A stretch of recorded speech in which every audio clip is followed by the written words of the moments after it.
லட்சுமி பணம் இன்று காலை வாக்குப்பதிவு தொடங்கியதிலிருந்து 7 மணியிலிருந்தே தொடர்ச்சியாக அங்கு வாக்குப்பதிவு விறுவிறுப்பாக நடைபெற்று வரக்கூடிய காட்சியை தான் தமிழகத்தில் பார்த்துக் கொண்டிருக்கிறோம்.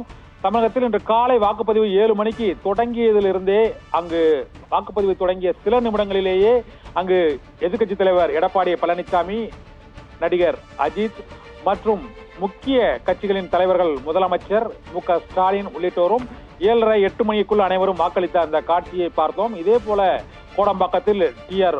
பாலு, திருச்சியில் கே.என். நேரு, தென்சென்னை தொகுதியில் தமிழிசை சவுந்தரராஜன், சிவகங்கையில் ப. சிதம்பரம் மற்றும் அவரது சிவகங்கை தொகுதி வேட்பாளர் கார்த்திக் சிதம்பரம், நெல்லையில் சபாநாயகர் அப்பாவு, விருதுநகரில்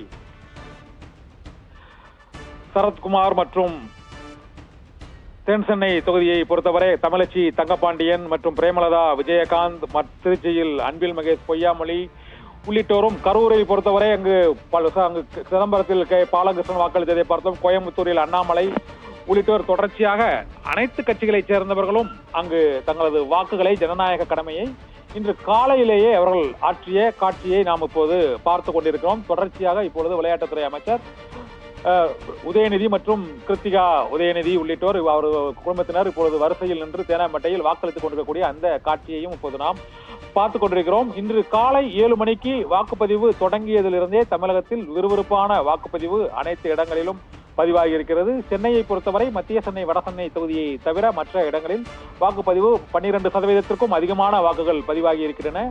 தர்மபுரி, கள்ளக்குறிச்சி மற்றும் கொங்கு மண்டலங்களான கோவை, திருப்பூர், கரூர் உள்ளிட்ட பகுதிகளில் வாக்குப்பதிவுகள் 13% அதிகமான வாக்குகள் பதிவாகி இருக்கக்கூடிய சூழ்நிலையில் வட மாவட்டங்களில் வாக்குப்பதிவு மந்தமாக இருக்கக்கூடிய சூழ்நிலையும், திருச்சி உள்ளிட்ட மத்திய மாவட்டங்களிலும் தென் மாவட்டங்களான திருநெல்வேலி, தென்காசி, தூத்துக்குடி, ராமநாதபுரம், மதுரை ஆகிய தொகுதிகளில் 11% வாக்குகள் மட்டுமே பதிவாகி இருக்கக்கூடிய அந்த காட்சியை நாம் தொடர்ந்து பார்த்துக் கொண்டிருக்கிறோம். வாக்குப்பதிவு நிலவரமானது விறுவிறுப்பான வாக்குப்பதிவு தமிழகத்தை பொறுத்தவரை வாக்குப்பதிவு நடைபெற்றுக் கொண்டிருக்கிறது. இப்போது பார்த்துக் கொண்டிருப்பது தேனாம்பேட்டை தொகுதியில் விளையாட்டுத்துறை அமைச்சர் உதயநிதி ஸ்டாலின் குடும்பத்தினரோடு வந்து வாக்களிக்கும் அந்த காட்சியை தான் நாம் இப்பொழுது பார்த்து கொண்டிருக்கிறோம். ஏற்கனவே முதலமைச்சர், எதிர்க்கட்சி தலைவர் மற்றும் தமிழக பாஜக தலைவர் அண்ணாமலை மற்றும் சிபிஎம் கட்சியின் மாநில செயலாளர் பாலகிருஷ்ணன், இந்திய கம்யூனிஸ்ட் கட்சியின் மாநில செயலாளர் முத்தரசன் திருத்துறைப்பூண்டியில் அவரது வாக்கை பதிவு செய்தார். இதே போல கோடம்பாக்கத்தில் டி.ஆர். பாலு அவரது வாக்கை பதிவு செய்தார்.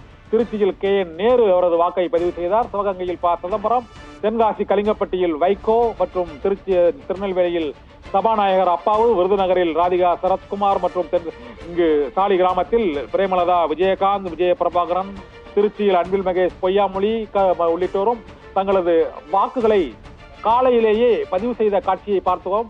வாக்குப்பதிவு தொடங்கி 3.5 மணி நேரம் ஆகியுள்ள சூழ்நிலையில் விறுவிறுப்பான வாக்குப்பதிவு தற்போது பதிவாகியுள்ள அந்த காட்சிகளை தான் இப்பொழுது பார்த்துக் கொண்டிருக்கிறோம். சென்னையில் வாக்குப்பதிவு வழக்கத்தை விட விறுவிறுப்பான வாக்குப்பதிவு நடைபெற்றுக் கொண்டிருக்கிறது.